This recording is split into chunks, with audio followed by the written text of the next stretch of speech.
There is a profound, almost silent agony that comes from being wronged by someone who is fundamentally incapable of feeling guilt.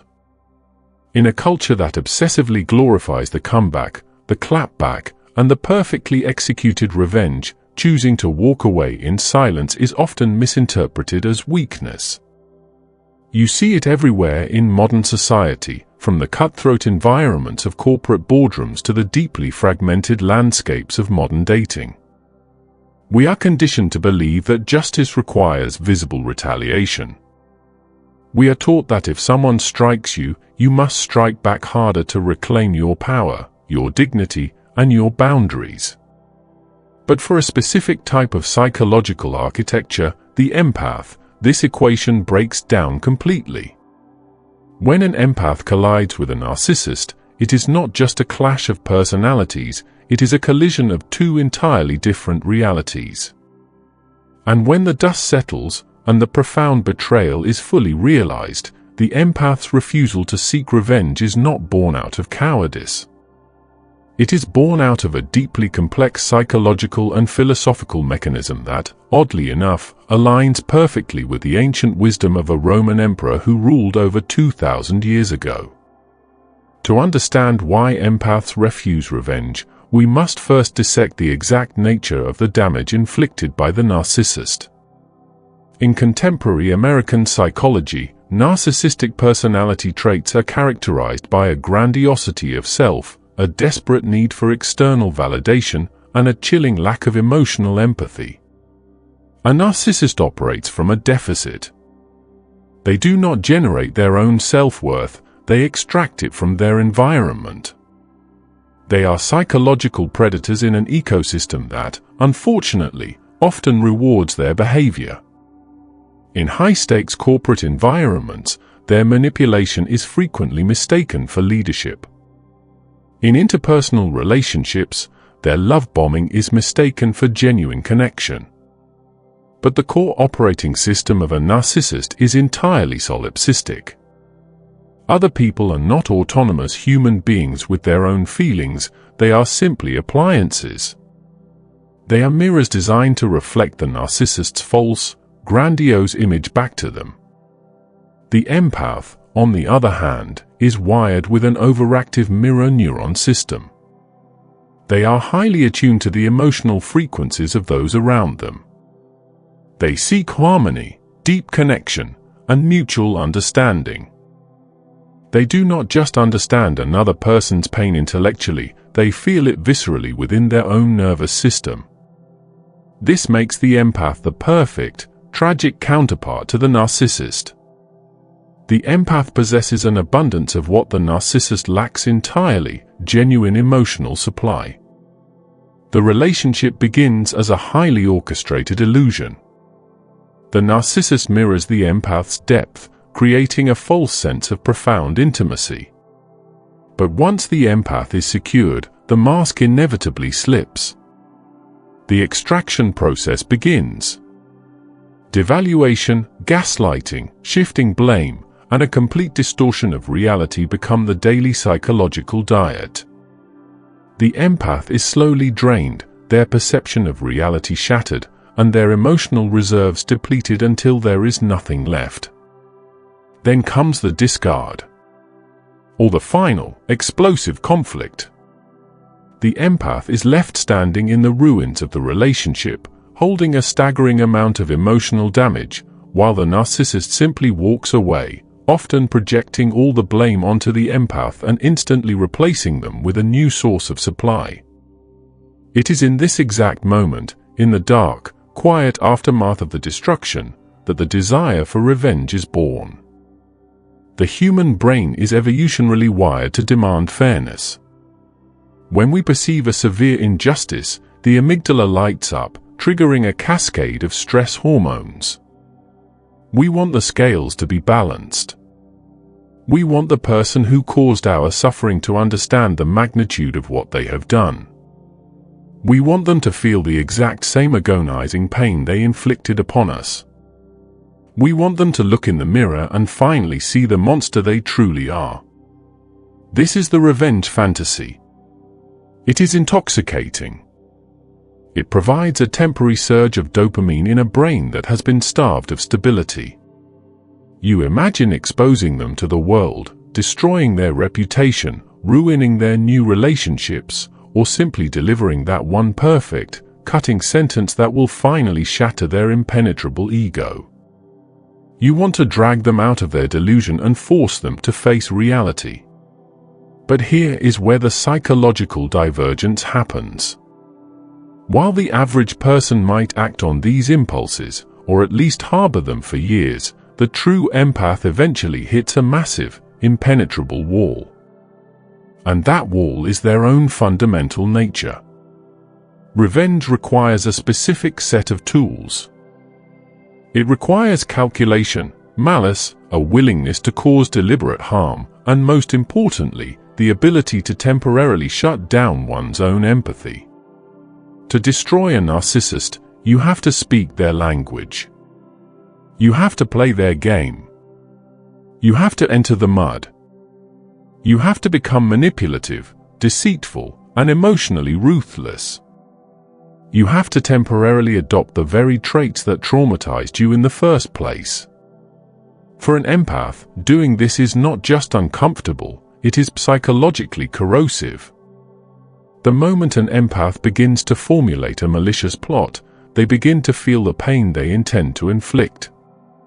Their mirror neurons do not discriminate between justified pain and unjustified pain. To hurt another human being, even a monstrous one, is to inflict a wound upon themselves. This brings us to the profound realization echoed by Marcus Aurelius, the Stoic philosopher and Emperor of Rome. He wrote in his private journal, Meditations, "The best revenge is not to be like your enemy." For centuries, this quote has been tossed around as a simple, passive platitude.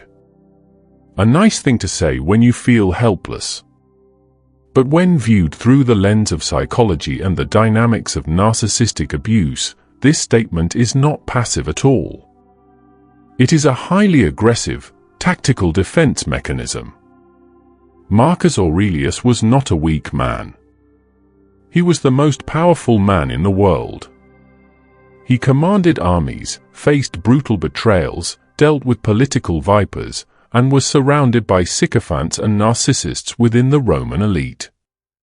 He had the power to execute anyone who crossed him with a single word. He could have enacted the most brutal, terrifying revenge imaginable upon his enemies.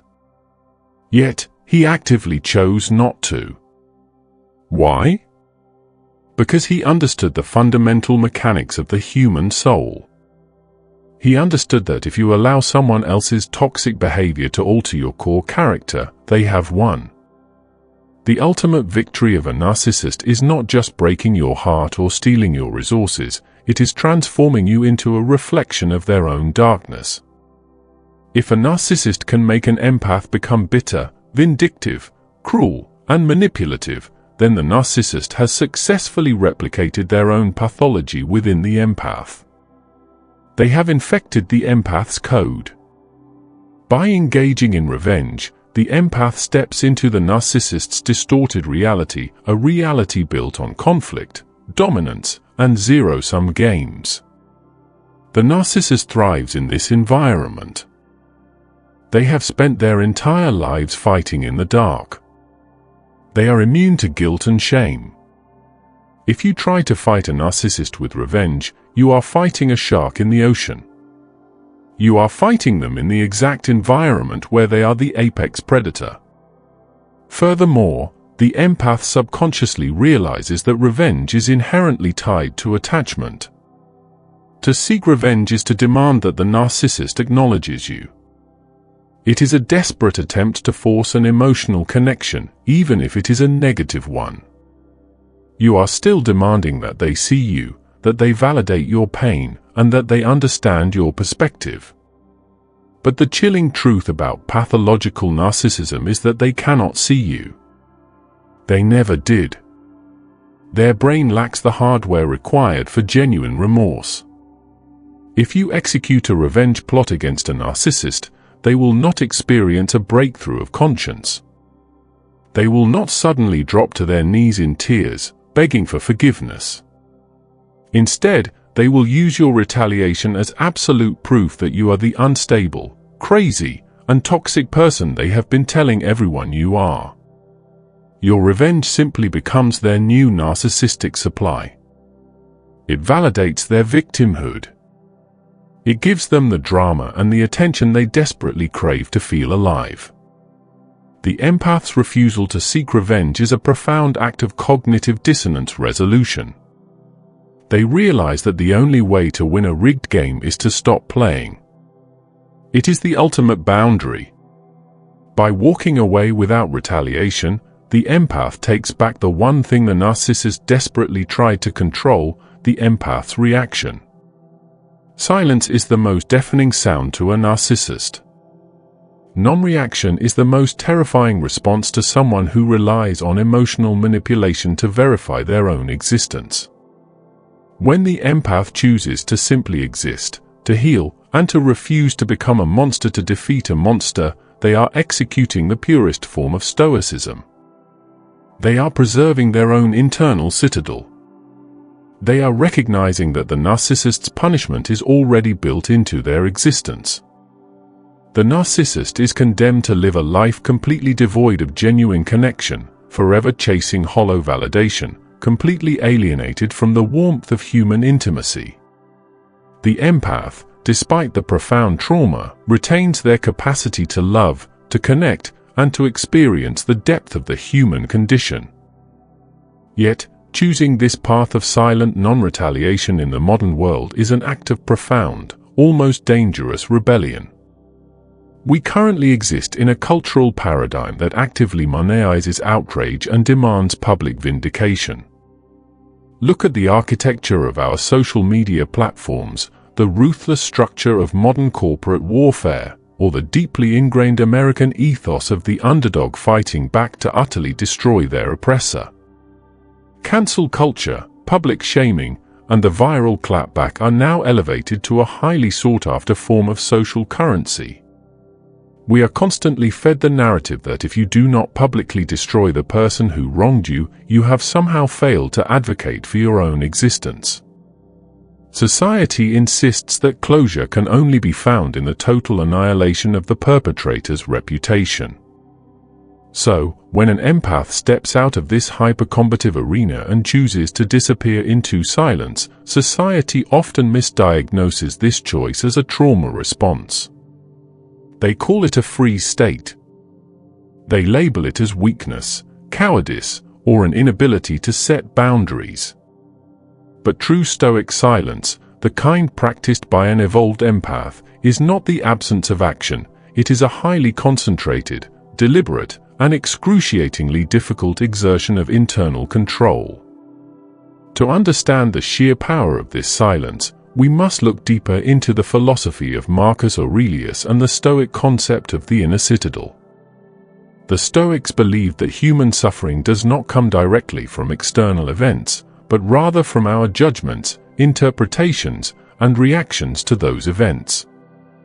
This is known as the dichotomy of control. You cannot control the fact that you encountered a covert narcissist.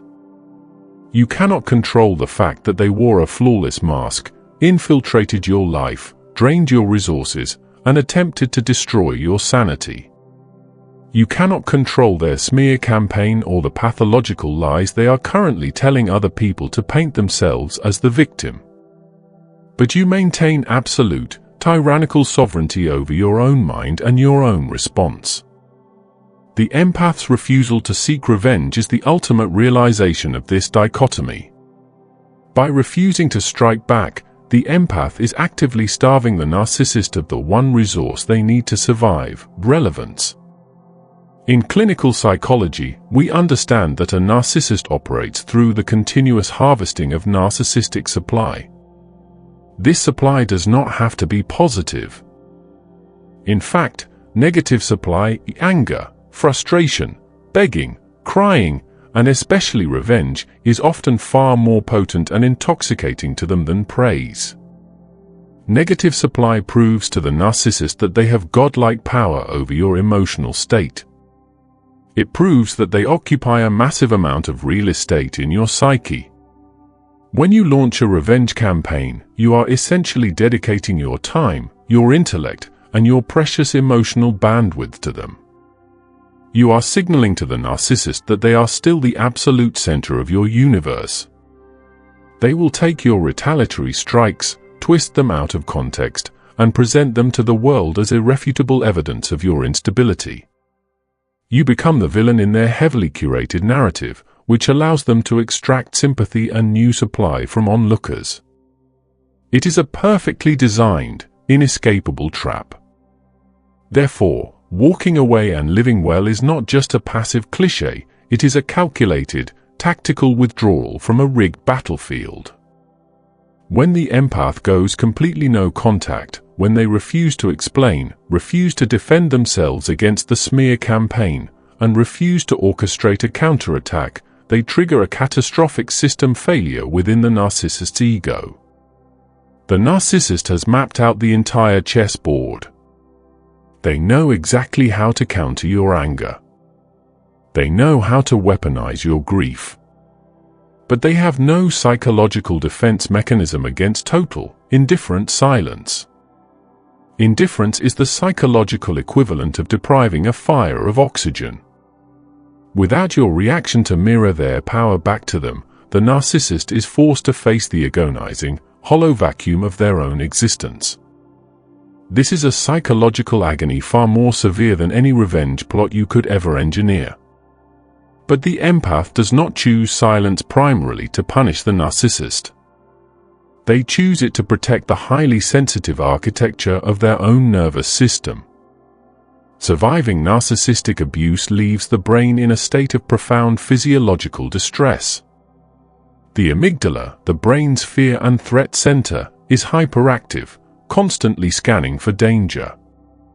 The body is flooded with cortisol.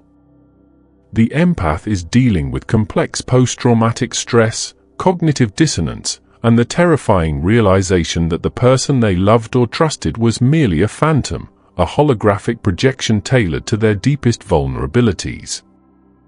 In this fragile state of neurological trauma, engaging in a prolonged war of revenge is akin to drinking poison and expecting the other person to die.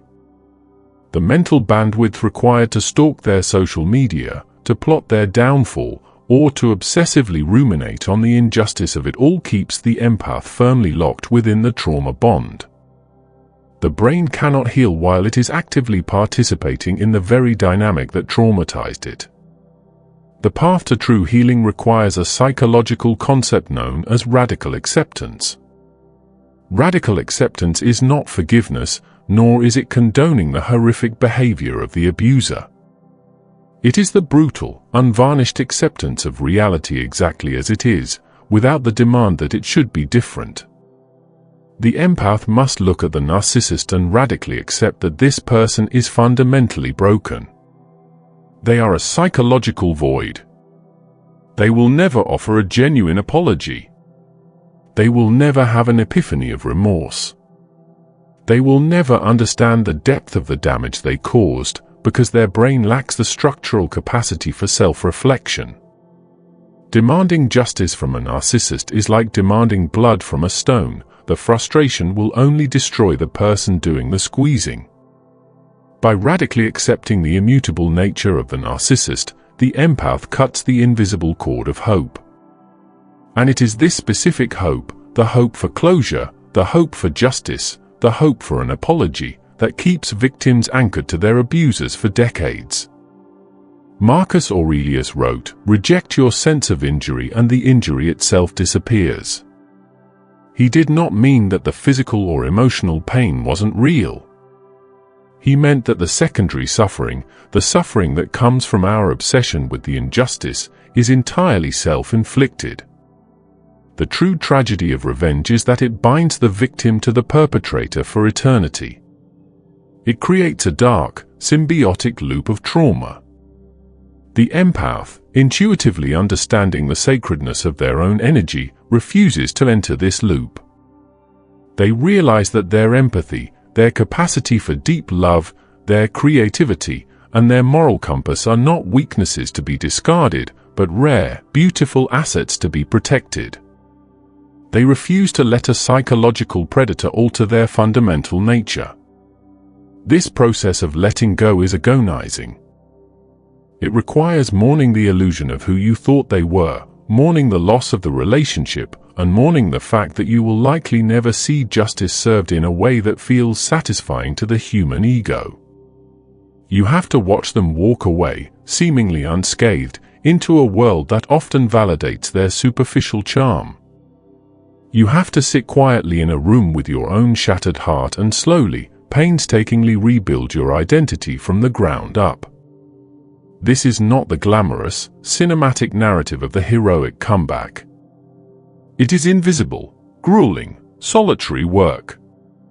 It is the alchemy of turning profound betrayal into unshakable psychological resilience. But as the days turn into months, and the months into years, the empath undergoes a profound metamorphosis. By refusing to outsource their healing to the narcissist's punishment, the empath reclaims absolute ownership of their life.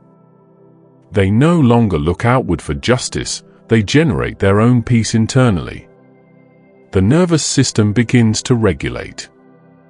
The cognitive dissonance fades into crisp, objective clarity. The empath moves from being a victim to being an observer, viewing the narcissist not as a terrifying monster, but as a tragic, deeply flawed mechanism operating on a primitive script. The empath realizes that the greatest revenge is not destruction, but elevation. It is ascending to a frequency of existence that the narcissist can never, ever reach. This elevation is not a mystical occurrence, it is a profound, quantifiable psychological restructuring. When an empath successfully navigates the devastating aftermath of narcissistic abuse without succumbing to the temptation of revenge, they do not merely return to their previous baseline personality. They evolve into something incredibly formidable. In the landscape of American corporate culture, or the chaotic, swipe-driven terrain of modern dating, an unhealed empath is frequently treated as a target.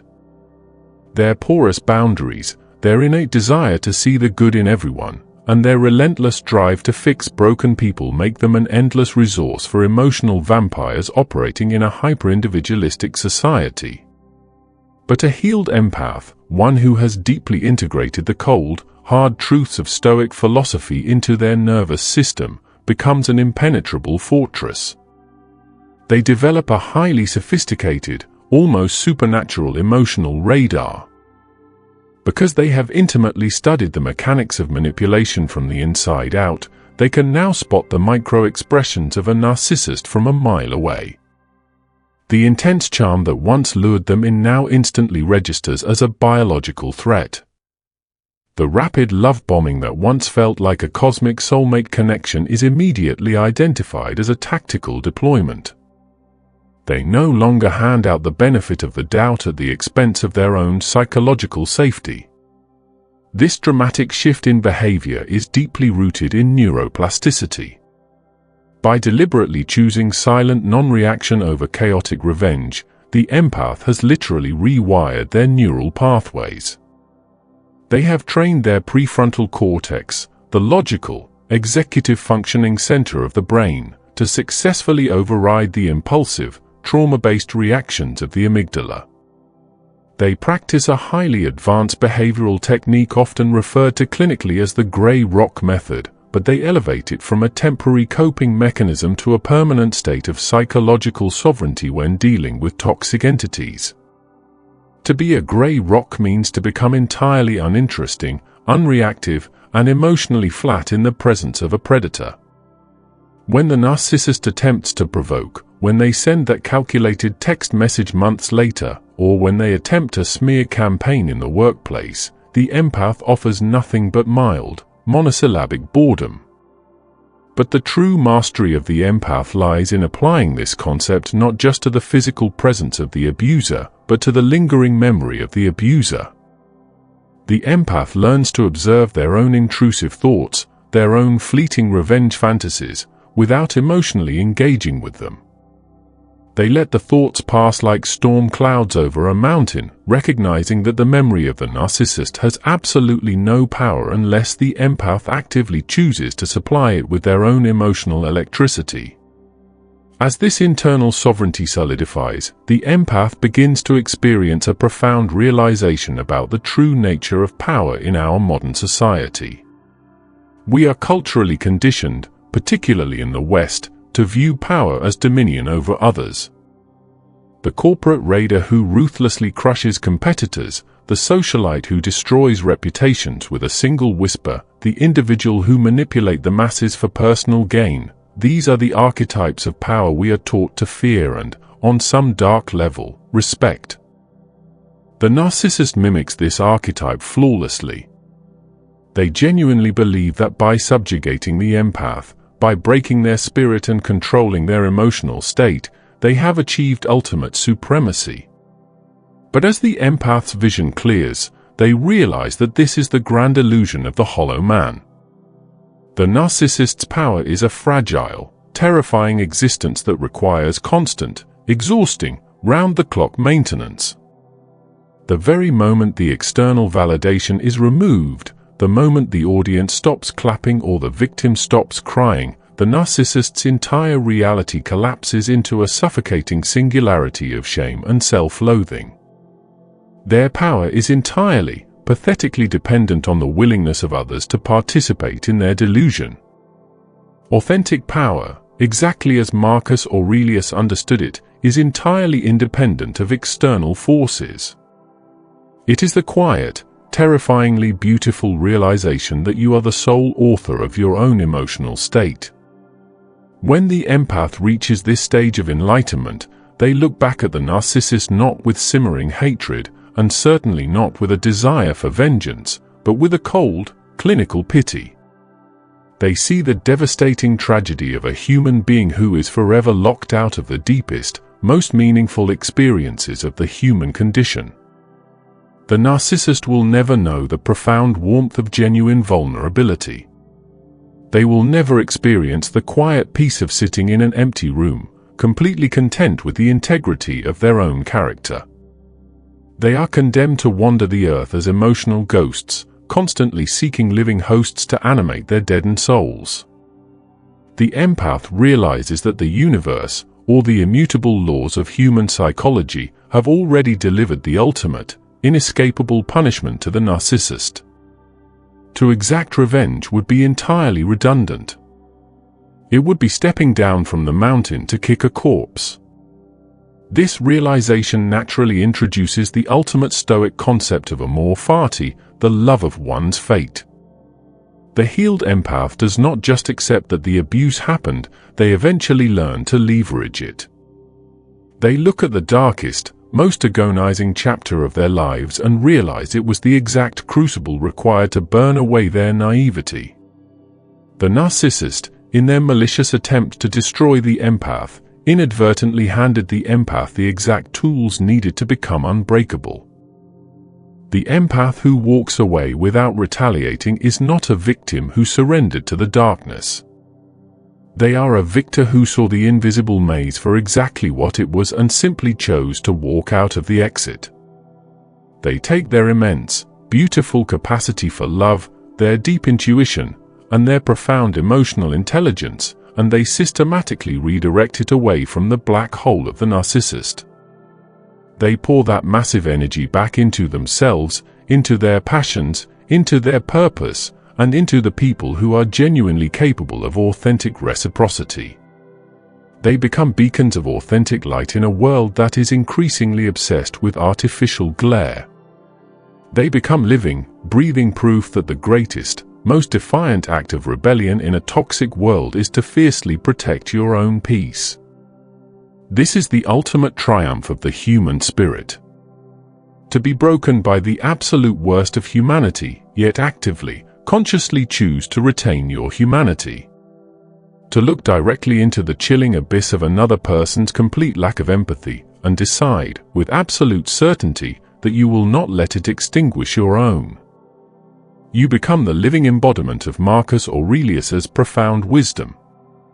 You did not become like your enemy. you became something entirely different. You became untouchable. You became free. Thank you so much for taking this deep dive with us today. Have you ever found true strength in walking away when the whole world expected you to fight back? I would love to read your stories and your personal insights in the comments below, as this community thrives on our shared wisdom and mutual understanding. If this exploration of psychology and Stoicism brought you clarity, peace, or a new perspective, please consider subscribing to the channel and liking this video. Sharing this with someone who might be silently struggling with a similar situation could be the exact catalyst they need to finally find their own freedom. Until next time, keep protecting your peace, keep seeking the truth, and welcome to Lucid Soma.